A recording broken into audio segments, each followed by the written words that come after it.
Our next speaker up is Mark Alexander. He's the CEO and founder of Efficient Exercise. It's a company that's been around for about 12 years. He's also the CEO and founder of ARX Fit, and we're going to get to see how this machine works, which is very exciting. He kind of grew up in the Nautilus heydays. He's got some awesome stuff to share. Help me welcome Mark to the stage.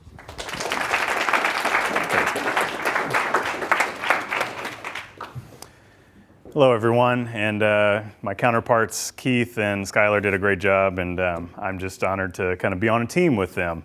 There is a problem, as I see it, in the health and fitness industry, and it does affect other industries as well.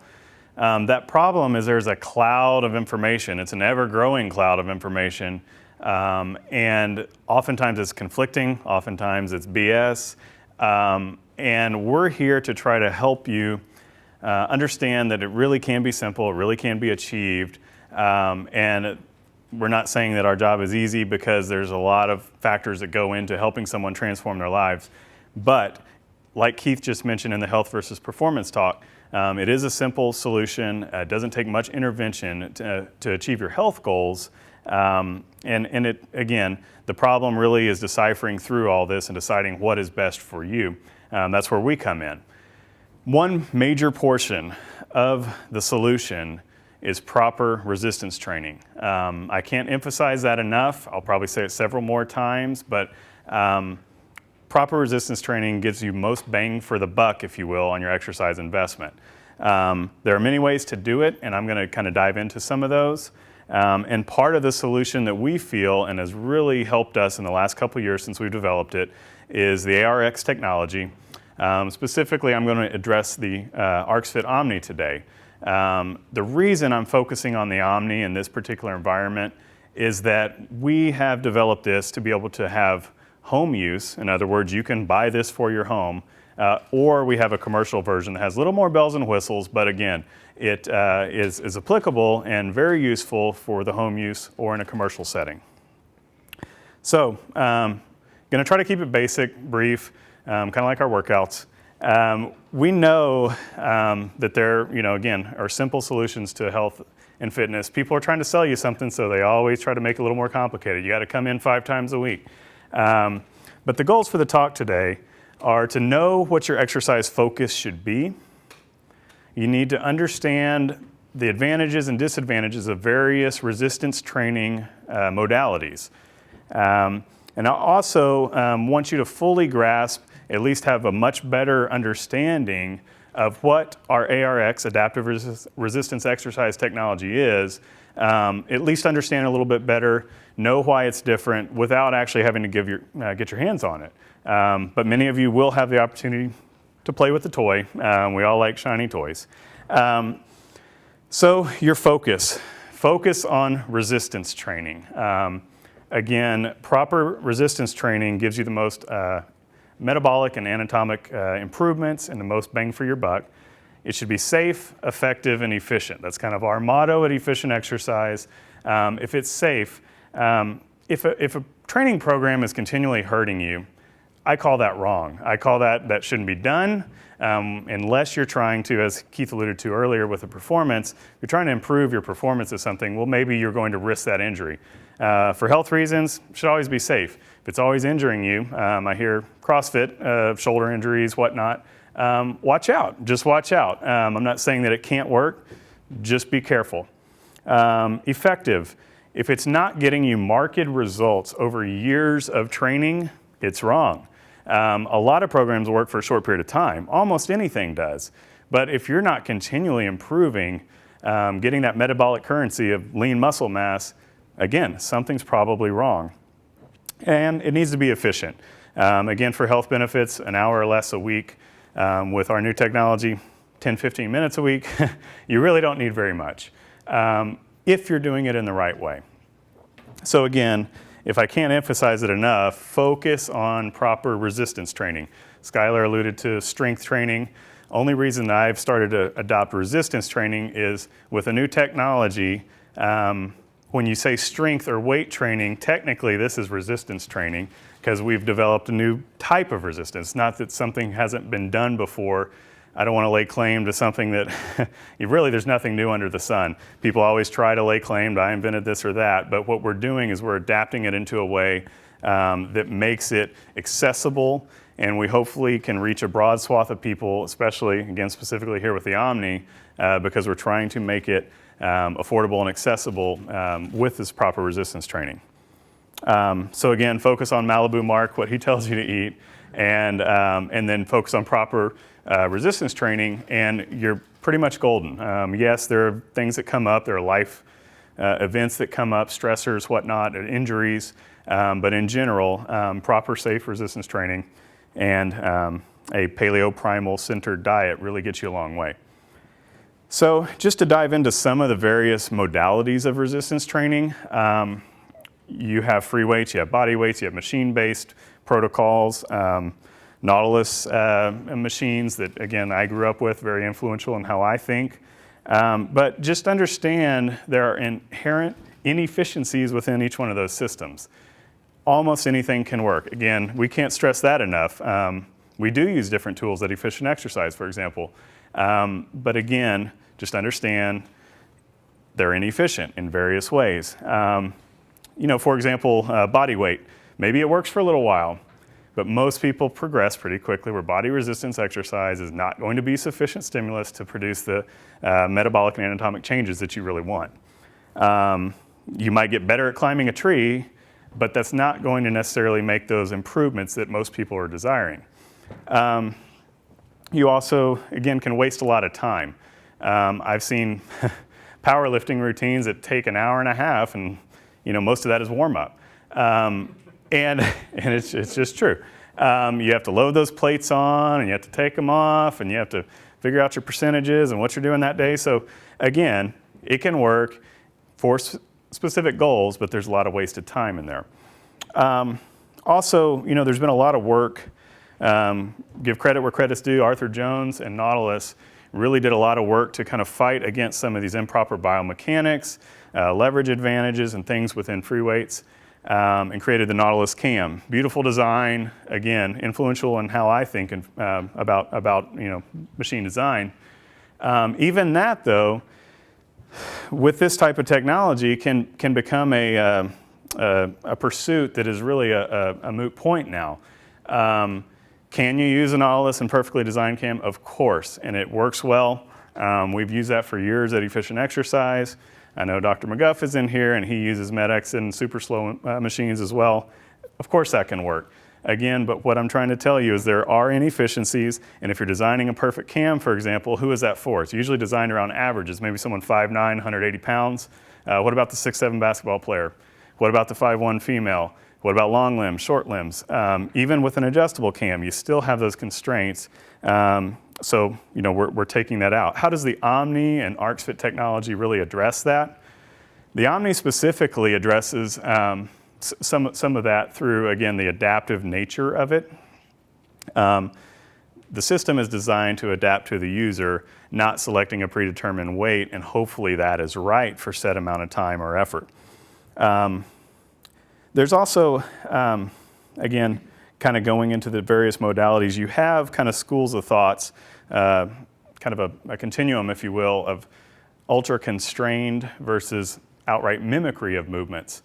We're hopeful to find kind of that balance in between. And what I mean by that is the ultra-constrained thought is you isolate every muscle group, you get in with 2 belts and a neck pillow, and you're very much locked in. Unless you're a fighter pilot, you don't really encounter that type of constraint any other time. There are some values to that, especially in rehab environments. But in real life, we find that over-constraining mentality is not quite right. Nor do we feel like outright mimicking certain movements. Specifically, you see it all the time with a golf swing or a baseball bat where they're adding resistance to it. That's actually been debunked. A weighted bat is still used. You see it all the time, and it actually can make your swing slower. People just have gotten ingrained, like much of the health and fitness world, in certain habits. Those habits might not be the most efficient. We're here to, again, try to help you decipher and make good decisions based on what we know from science. The Omni also has a freedom of movement. So that's kind of the hopeful balance, if you will, between the ultra-constrained, isolating type of environments versus, mimicking certain movements. For example, humeral abduction, moving the arm in, is one of the major functions of the pectoral muscle. So if you press and also converge the hands, you'll better engage the chest. Most people are familiar with the bench press. Yes, it works the pecs, and yes, it works the triceps, but if you are able to finish like this, you have a slight more bit of pectoral contraction. So the Omni can do that. The Omni also has the ability to kind of find your sweet spot, if you will. If you kind of like a dipping or decline movement, if you kind of like a subtle incline, you can go with that. Whereas even machines that do that, the Med-X chest press comes to mind, you're still in one plane. You can change the seat and whatnot, but again, you're still in the plane that it fixes you in. The biggest reason that we went for this design and this new technology is efficiency. I'm an efficiency fanatic. I try to work out just minutes a week. I have a family, have much more important things than spending a lot of time in the gym. Usually, we find that everyone comes to a point in their life where they ask why, and they seek efficiency in a lot of ways, but I'll address just the exercise way. Sometimes that comes from an injury. Again, I mentioned CrossFit. We see CrossFitters that come in to see Keith or Skylar. My shoulder never gets better. Well, no shit. You're, fucking it up when you're doing your CrossFit. And so, that's one thing that we see quite a bit. Lack of results. You see these people reading the bro science bodybuilding magazines. And you've got people not seeing results from 6 or 7 days a week training. I mean, come on, what's going on? And then you also, again, just have real life happening, whether it's relationships, whether it's kids, whether it's profession. A lot of things get in the way, if you will, of training. That's not a bad thing. You just need to seek the efficient manner of training and the proper manner of training so that then all that is maximized. I find nothing wrong with trying to make money. But if you're training, 25 hours a week, where's your opportunity to be in this capitalist society? So we're asked many times kind of about the accessibility of the ArxFit technology. Where can I get my hands on it? Where can I try it? Well, you're in luck here, obviously. But we do have facilities. Efficient Exercise, that we're based here in Austin, have a facility out in Los Angeles. We have Body Construction in Atlanta. We have One-to-One Wellness Center in Halifax, Nova Scotia. We have Juviva in Copenhagen, Denmark, The Perfect Workout in Southern California. There are places that implement this technology, but we want to do better than that. We really want to expedite and broaden our reach, if you will. And so we've developed this technology to help us do that. Again, specifically with the Omni, being available for the home market, we feel like is going to strongly expedite that. I'll use an example that when I had the Omni that now Anthony has at his home, he stole it from me, no. But there's nothing more efficient than that. You have a phenomenal tool right in your living room, office, bedroom, wherever you put it, home gym if you're lucky enough. And you work out whenever you want, you spend your 10 minutes doing it, and then you get on with your life. Again, we're trying to empower people to be able to do things that they want to do better, whether it's physical activities, give them a stronger engine, or whether it just be, again, relationships, business ventures, whatever, so that they don't have to spend hours a week trying to work out. Again, the best way to really understand it, roll up your sleeves, get on it, get your hands dirty, and give it a test drive. Just like a Ferrari, you might buy one sight unseen, but you'd probably want to give it a test drive. Same thing here. You have to really get on it to understand it, but we hope to be able to accomplish today that there's enough visuals, especially for the people that aren't going to experience it, enough visuals and communication that we can give you that you'll better understand what adaptive resistance exercise means, how it feels, and how it could be beneficial to your particular walk. How does it work? Again, adaptive resistance exercise adapts to the user, not a gravity-based system. Most of us are familiar with a gravity-based system. Again, the reason I choose not to use weight training or strength training because it's a resistance training. We're giving you a said resistance. And again, I often use the analogy of man versus machine. This thing's always going to beat you. That's okay. That's really okay. If you accept that psychologically and know, yeah, this machine's always going to beat me, but we have software to track how well you did. The system works and responds to you, and we can see how well you did against it. Again, it kind of takes away some of those and makes almost obsolete some of those pursuits of perfect cams. I know Keith has used the analogy of bands and chains that were perfectly designed throughout a range of motion. A bench press, most guys know what that exercise is. You're going to have to select a resistance where you can continually get it off that weak link off your chest. But what you're doing is you're cheating yourself, in my opinion, of the potential that you have in strength, hypertrophy, all the things that you want out of resistance training, specifically on the negative. When you're lowering the weight, you can usually lower about 40% more weight. Well, in a regular gravity-based system, unless you got a couple strong training partners, you're not going to really be able to pull that off very regularly. Nor is it always safe. Sometimes, let's say you can lower 500 pounds, maybe you can do that twice, but on that third, fourth, fifth rep, however many you're going for, it's going to slam your chest. Again, not very safe. So here, the system adapts to whatever you're putting out. Doesn't really matter how weak or feeble you are or how strong you are. Again, you can go from passive resistance, which is basically stretching, all the way to heavy, heavy eccentric loading, depending on what your goals are and what's needed. Again, I think that we get asked questions about it, even from what I would call very intelligent people in the business. I'll talk with them for 20, 30 minutes, and they'll ask a question that I'm like, wow, they don't get it. It's nothing against them. It's just with the technology, they're not really understanding. They'll still ask a question like, well, how much resistance do you put on it? The thing doesn't have a predetermined amount of resistance. It's going to measure what you're outputting. And again, we're here to say that, yeah, there are other ways to do it. But if you experience this, you'll kind of understand, wow, I'm kind of cheating myself, or at least that's how I feel. When I get on a normal machine, I have to do it from time to time. It just feels like, wow, specifically on the negative, I'm cheating myself. I know I could do a lot more, but I don't have access to it for whatever reason, or so you experience the difference and you feel the difference, then you know what we're talking about. I want to bring up Keith the Beast over here.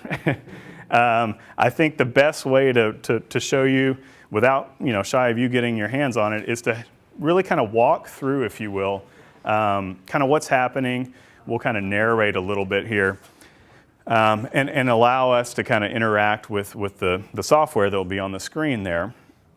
Keith that will be doing, in this case, a pull down. Pull down is kind of like a chinning up motion. Fairly simple exercise and fairly easy to kind of understand what's going on here.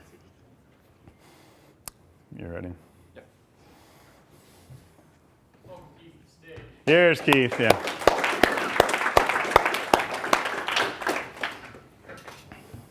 I feel small all of a sudden. Yeah, we'll do just pull down. I think because we just have one, we'll probably just do,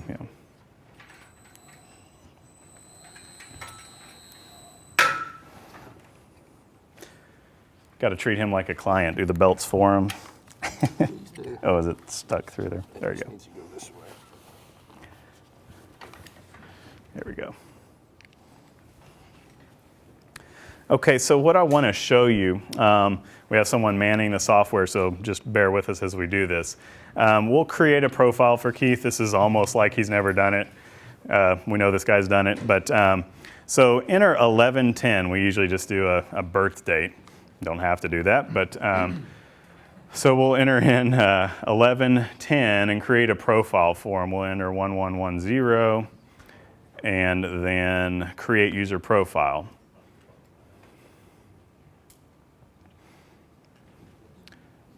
And Keith, 6 foot,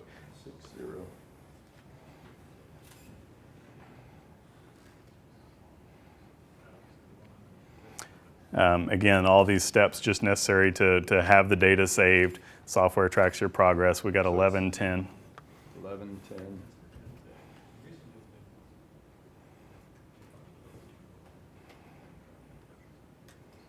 19 freaking 64. Do you see the frickin' key?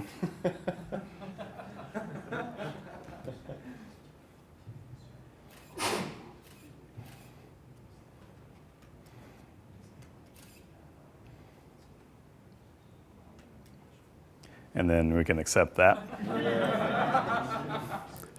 We'll punish this guy.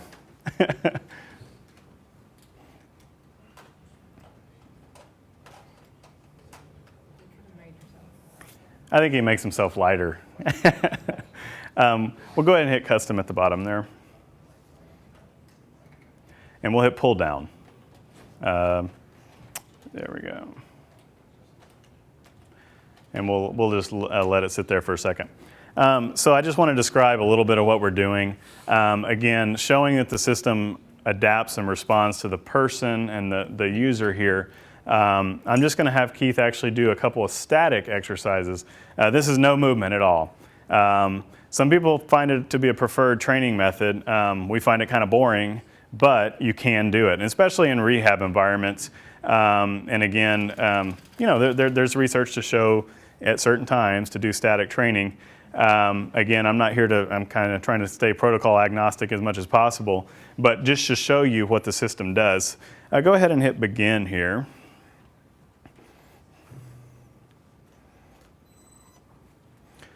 And then we don't even have to hit start. We do. Go ahead and, Keith, we'll go and get ready here. We'll do about a 10-second static here. 2, 1, and pull. So look, so he's making the force gauge go up here. We can see it. Keep with it, Keith. Breathe through it. Stay with it. 3, 2, 1. Now hit stop for us, please. And again, system didn't move, but it's responding to what it's doing, and we're seeing, again, what it is. Now that you're ramped up a little bit, I want you to try to beat that one. Go ahead and hit next here. Go back to pull down. I'll show you a couple things with it, and then hit begin. Now I want you to really go, again, all out. Try to beat that, and hit start in 2, 1, and go for it. Drive it, drive it. There we go. Keep with it, keep with it, keep with it. A little bit longer, pull harder, drop those shoulders. Squeeze it. 3, 2, 1, and then stop it there. Okay, so he beat his max. We have some numbers to work with here. Again, I'm just getting this guy warmed up. And so, trust me, he's a beast. He can keep on going, and yeah. So go ahead and hit next, and then we'll go back to pull down one more time. Thanks. So there's a couple different ways that we can do this. And what we'll do is we'll kind of work within this green zone. I hope you can kind of see that, but again, within that kind of shadowy green zone, we'll do a couple of repetitions. It's just a goal for Keith to kind of stay within. What that is that's his max with 40% below it. It's an ambitious goal on the positive. It's not so much on the negative. And what we'll do is we'll walk him through a couple repetitions here. Again, working through that zone there. Okay, you can go ahead and hit start there and be ready in 3, 2, we'll get a couple reps here and drive it. Good. Keep the core tight. So he's trying to stay within that green zone. 2, 1, and again, now hold on to it, stay with it. Again, all out effort there. Breathe through, hold it out. That's it. Good, good. On the negative, see how much further and how much stronger he is? There's no bracing here. 2, 1, let's stick with it. Breathe, drive. Keep the core tight. On the positive, again, that was his static max. He's staying close to that green zone. 2, 1, one more negative, Keith. And hold it out, keep with it. Core tight, good. Stay with it. Break that machine, keep going. A little bit longer. 3, 2, 1, let's take a breather. If you hit stop for us there. That was awesome. And again, you can see how on the negative, or the eccentric portion of the repetition, he's much stronger. And the point proven there that if you were doing a chinning up motion, how much stronger you are as you let yourself down. But we're in a gravity-based system. We're confined by gravity and what we can actually get ourselves up to the chin bar with, or it becomes, you got these wagon wheels hanging between your legs and you're trying to climb up there. I mean, I've done it, still do it sometimes if I have to. But anyway, again, the point being is that you have the strength and the capacity on your negative, as you saw with Keith. I mean, between his static max at 4, whatever that was, you've got his 1122 on the force pounds on the way back up on the negative. So again, you've got some potential there. Now, what we prefer and most of our clients kind of cling to is what we call a hyper repetition. I think this is something that Arthur Jones kind of aspired to, knowing that if you had a safe way to maximally load the positive followed by a maximal load on the negative, this might be the most efficient way to do it. Safety does come into mind with other systems because, again, what is that load on rep 1 versus rep 3 or 4, however many you're doing? You're going to fatigue. So how do you adapt as you fatigue? Well, again, the system kind of perfectly aligns with that. So what I'm going to have Keith do is kind of, again, what most of us at Efficient Exercise take clients through, what we call hyper repetitions. Again, maximal positive, maximal negative. In this case, as he's pulling down, that's the positive. As it's going back up, it's the negative. You're warmed up and ready. Hold on one sec. We'll go ahead and hit next. Go back to pull down. We're just sticking with one exercise for demonstration purposes. Go ahead and hit begin. And start there. 2, 1, drive. Good. We're going to do 3 all-out reps. Keep pulling. So now his green zone's way up there from that max. 2, 1. Okay. Now resist. Keep pulling. Yank those handles off, Keith. Right here. Dig it. 3. Keep pulling. 2, 1. We'll do a little rest pause here. Give you a break. 3, 2, and go again. Lay into it. Abs are tight. Draw those shoulders down. Good. Continue to pull into it. 2, 1. Keep a good grip. I want you to resist it. Stay after it. Good. Keep breathing. Keep pulling. Fight it. 3, 2, 1. I want you to rest here. You can see a little fatigue setting in. That's good. He is human. 3, 2, 1, and go. Stay with it. Continue to pull. You're going to tell yourself abs tight. Drive those shoulders down. Good. Keep squeezing it. 2, 1. All right, last negative. All out effort. Keep pulling through the fatigue. Try to put the brakes on that. There you go. 3, 2, 1, and relax. Good job. Give him a hand.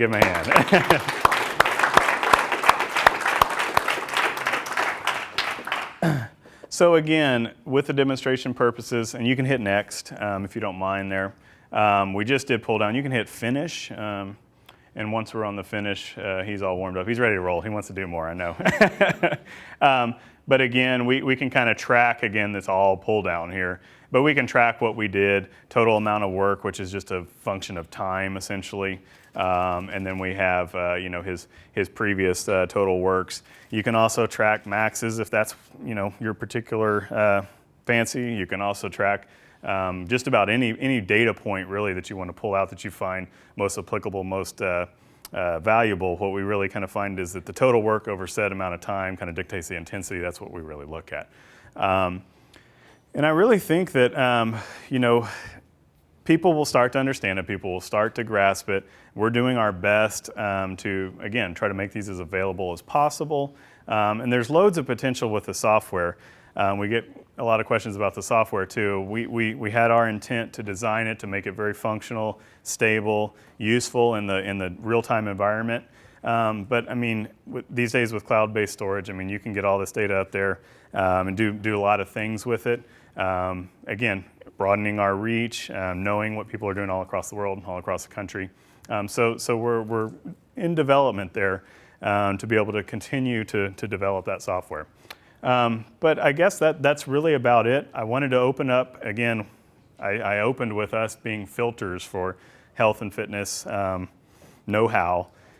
I want to open up the stage to Skylar, Keith, and myself We're going to feel like our early versions of EETV here, I think, because we've got one mic and we're going to be all huddled together here. But ask, address anybody. We'll all kind of comment as we go.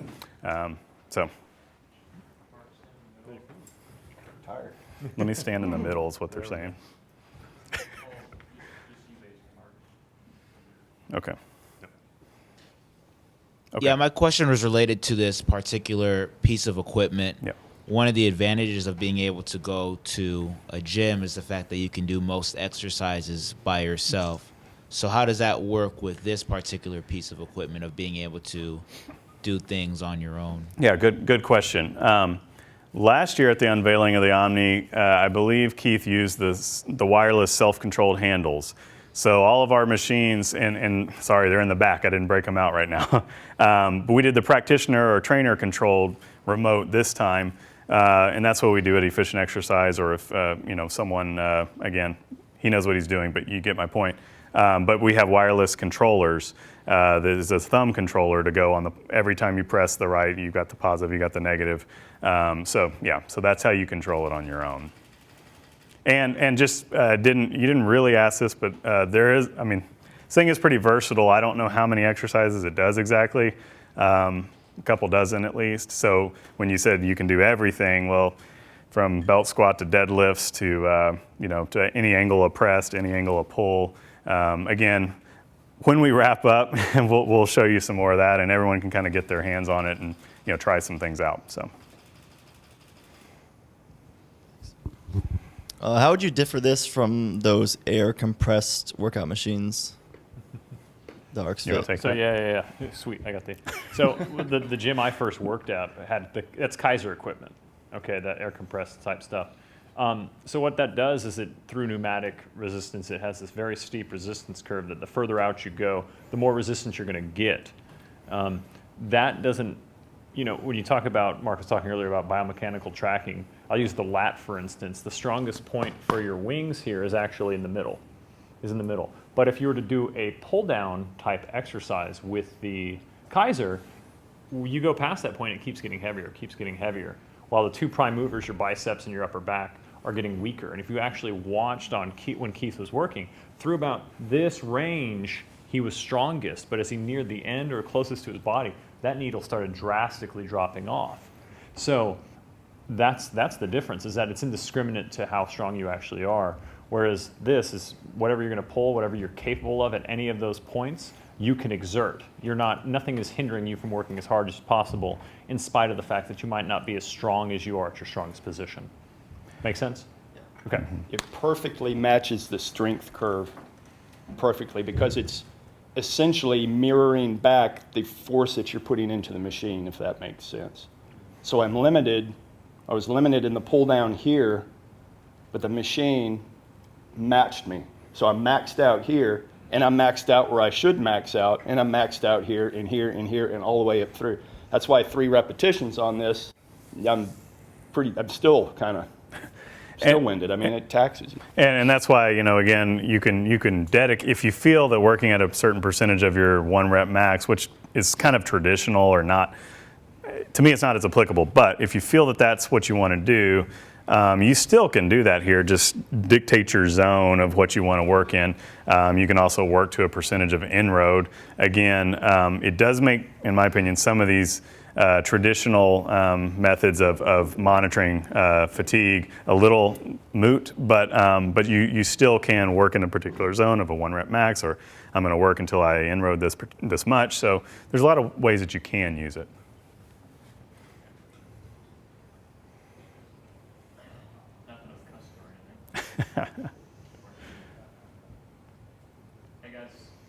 I guess it's for all of you, but maybe primarily Skylar. Whoever is the biggest biomechanical geek. Would it be fair to say that this machine would be and is capable of working almost every muscle in the human body, or everything major, and just about everything in the absolute sense? Is that true? That's absolutely the case. I mean, you got to understand too that there's a function of your body called irradiation, and so that you can test this on yourself. That if you make a fist and all the muscles in your forearms that help to facilitate that, and the bit of muscle here in your thumb, they contract, they go to work. You continue to make a tighter white knuckle fist, eventually your pec gets tight. Eventually you recruit all the way up to, with the intent of what you're trying to do, this needs further stabilization. So the bicep and the tricep and some of the extra shunting muscle tissue in the elbow go to work, and then your shoulder supports these, and then this is supported by your chest. And so when you are hitting those max negatives, or max anything, the hyper reps, you get a huge irradiating effect of the entire body contracting to help you facilitate the effort you're demanding. One follow-up question then, relating back to what I just asked. I understand that now that you say it. However, my original question was more about like movements. Oh. A lot of people here aren't familiar with the machine and what it can do. They just saw the pull down. Sure. So Mark said a few dozen, but are those few dozen, say 30 plus, are those going to encompass like everything you're going to want to do and need to do to train your entire body? Yes, they will. And then you can even get into exercises that have a low degree of bang for your buck, but they provide you with a certain amount of psychological novelty. Right? I mean, that's the guys could be progressing on a dip for ages, and it's working the chest and the shoulders and the triceps. And they go, I'm tired of this. I want to try something else. It's not because they aren't progressing. It's because they're bored. So they'll pick something else that doesn't necessarily actually work those tissues in a congruent manner, but it's novelty again, and they're getting excited for the workout. So if you think about also all the movements you do in the gym, they're on very limited planes: frontal, sagittal, transverse, and this will cover all of those planes. So I mean, we've marked a number of exercises, but you can come up with any of the goofy bro science. We're gonna do our tricep extensions under our leg, or whatever they're coming up with to hit the short head of the tricep at the medial epicondyle. Well, you could do that, and at least it's in your own home, so nobody sees you looking like a dummy in the gym. And we usually program around kind of 3 primary movers or movements and functions of the body, with some type of lower body driving movement, some type of upper body pulling movement, and some type of upper body pressing movement. That just about covers every muscle in the human body when done well. Again, abs are made in the kitchen, not in the gym. So the way that we program is pretty simplistic. Again, we're not trying to overcomplicate it. We're trying to make it a little simpler with what you need to think about in the gym. Yeah.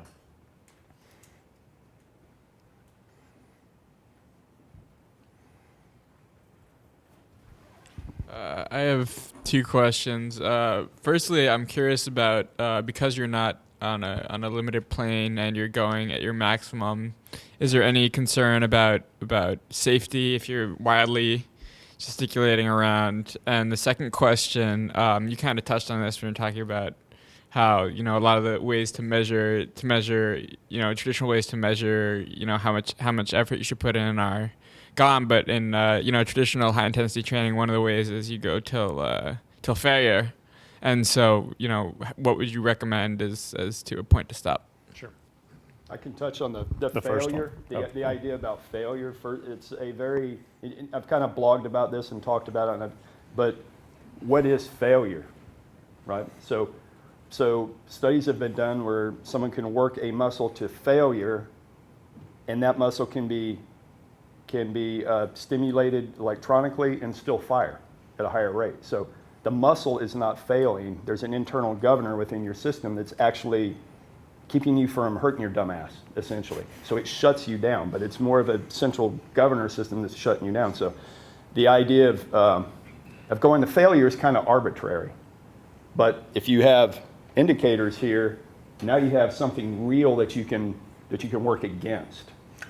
I guess that's the best way. Right. And failure was a crude indicator of a certain amount of inroad. You figured that you started with a weight that is some percentage lower than what you could maximally lift, and when you could no longer lift it, your muscle had been inroaded or fatigued to that degree. And with that green range, you could do that as well. One of the ways I like to have a client do it is stay in that green range until they can't, and that's roughly the same thing. I'm not having them pull as hard as they can out of the gate. By the end, they have an enormous effort, and then they can't keep it in that green range. They're done. That's the end of the set. That's failure in the context of what failure's original intent was to be. Now back to your first question. Up to a point, the harder you pull, the tighter your form becomes. Think about doing a bicep curl with 10 pounds versus, say, something like what would be a 5-rep max for you. With that lighter weight, you can move that guy all over the place. You can wing your elbow in and out and so on. When you get heavier, the form, the path of the motion will tighten up because mechanically, that's the most efficient portion. And then when you get to the far end, it's sort of a bell curve. Then when you get to like 1-rep max territory, it becomes total body mechanics rather than specific joint and muscle mechanics to try and move that point from A to B. And then that becomes dangerous. That's deadlifting with the body like this because you're trying to actually shorten them. If you're like this, you've got a wide moment arm. If you go like this, the bar moves closer to your center of mass, so it becomes slightly easier. Screw up your back, but you move that point from A to B. So we don't typically see that on this machine, that if a person is coached correctly, that's not a problem, their form's good. And you also don't find people, you don't see Granny all of a sudden firing her CNS to just recruit all these fast twitch fibers and putting herself in danger. She doesn't know how to do that. This guy does, and so, but he knows how to do it in good form. So again, it's all adaptive and relative to that person. Whereas you could, on a deadlift, which can be a problematic exercise if you don't do it right, in a gravity-based system, you could put the wrong amount of weight on the bar and get hurt doing it. So again, the machine's not feeding you, loading you with resistance. You're having the amount of force you develop mirrored back to you, essentially. Hey, what would you recommend for somebody who commonly gets inflamed joints after any sort of exercise? Are you eating in a paleo fashion? I just started doing that recently, but it's been like 2 months of eating what I think is well, and I still get inflamed joints pretty commonly. Yeah, most of the time, you're talking about inflammation markers don't drop like a rock. Under most circumstances, the way people do it. And what I would suggest to you is that most of that's going to be dietarily driven. The fact that the strength training sets it off is just indicative of the fact that you're pretty inflamed to begin with. Here's a good metaphor, because most people when they embark on a paleo diet or an ancestral whole food, real food diet don't really do this, but they remove some of the things that they're psychologically comfortable with removing, and they leave in a bunch of agents that are potentially problematic. Say you have 10 cats and you learn you are allergic to cats. Will getting rid of 9 cats stop the cat allergy from happening? No, of course not, but you're doing that with your food. You've chosen the 9 cats you don't like and kept the ones that you do that are potentially providing you with problems. You might find, and some people do, they have to remove every possible inflammatory agent. Dave could tell you a whole lot more about that. Yeah. Yeah, and you'll get that whole presentation tomorrow. But that's a general idea. Is like people go, oh yeah, this seems like it's the least problematic, but you know what? It might be the most problematic for you. Yeah. And then the strength training just sets it off. I've never really been a big fan of machines, and that's just how I've always been trained. And for the pull down, it just looked, like you said, it was very static. Can this machine incorporate compound movements and stuff that really will hit multiple muscle groups? You're going to have to stuff define like your that. terms, because that was a compound movement. Well, he just. Okay. Tell me what you mean by a compound movement, because in the weight training world, any multi-joint movement, he was moving at the shoulder. Is a compound movement. A compound movement. Just the fact that he was sitting, I don't like any type of, if you're sitting down, it's usually not, even with if you're doing an overhead press, I like to stand. Even with that, or just a body weight, kind of burpee movement or something like that. I like doing stuff that uses full body or a lot of it. Can this achieve that, or can it achieve that with little effort over just a few exercises? Well, yes and no to your question. Can you do a standing overhead press? Yes, and I think we might have a video online of Keith on the Omni doing a standing overhead press. Burpee, no. And you said the word a lot. Yep. You like doing that. Is that beneficial? Sorry, no. It's something you like to do. It's an outburst of your strength and what you like to do.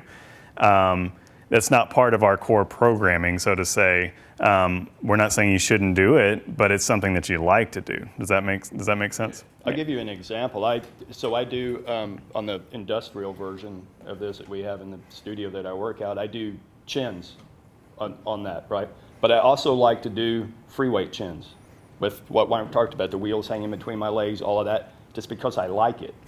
I like that movement. I like that as well. But I can tell you that inroading that I get on this type of stuff is 100 times better than what I can do doing that movement. Right. So it kind of depends on what is it that I'm trying to do today, and how is that relative to my overall goal set. And Keith will probably admit, I mean, to a certain degree, he's addicted to certain forms of exercise. Yeah, I love and that's that not a stuff. bad addiction, but that's feeding another part of his, that's the performance end, if you will, and the psychological end. Yeah, people will say, well, don't you still lift real weight? Well, the answer for all of us is yes. And I'll speak for me personally. I mean, I probably dedicate the least amount of time to working out of the bunch. And most bang for my buck is here. Now, do I still go out and cycle sometimes, or bike, or run around and play with the kids? Yeah, I do. But again, it's because I like to do it. Yeah, I mean, and ultimately, your muscles are stupid. That's where really, your muscles don't know you're doing a pull down or a chin up or whatever. They have one job, and it is to contract, and it's to do that on a very specific path. Your bicep connects onto your shoulder blade, and it connects to your radial tuberosity on your forearm.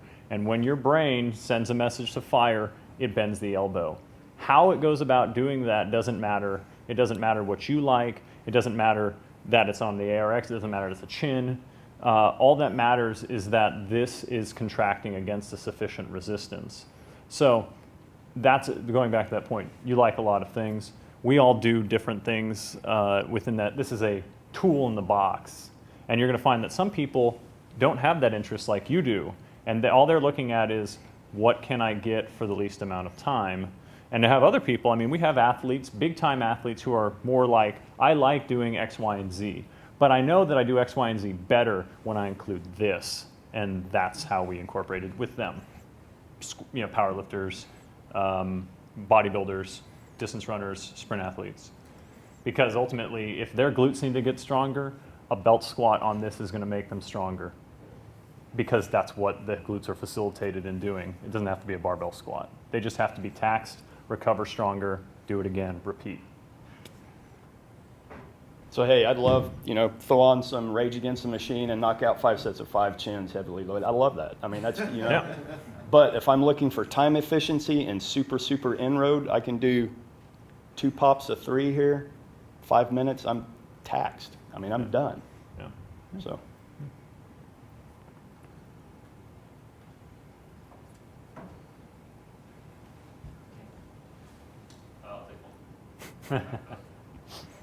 No, you'll take 3. Yeah, that's me. Where do I find one, and how do I get it, and what does it cost, if you're willing to share that, or if not? Yeah, I mean, again, you can go to arxfit, arxfit.com, and send an inquiry in, and we'll get back to you. Again, we're in development. I'm right now looking at getting the Omni manufactured at another facility so that we can get it produced at more of a mass production rate, so that the prices come down. We know the market dictates the pricing. So right now, again, I almost want to slightly withhold the price just because we're in that pursuit of getting the price lower. If that makes sense.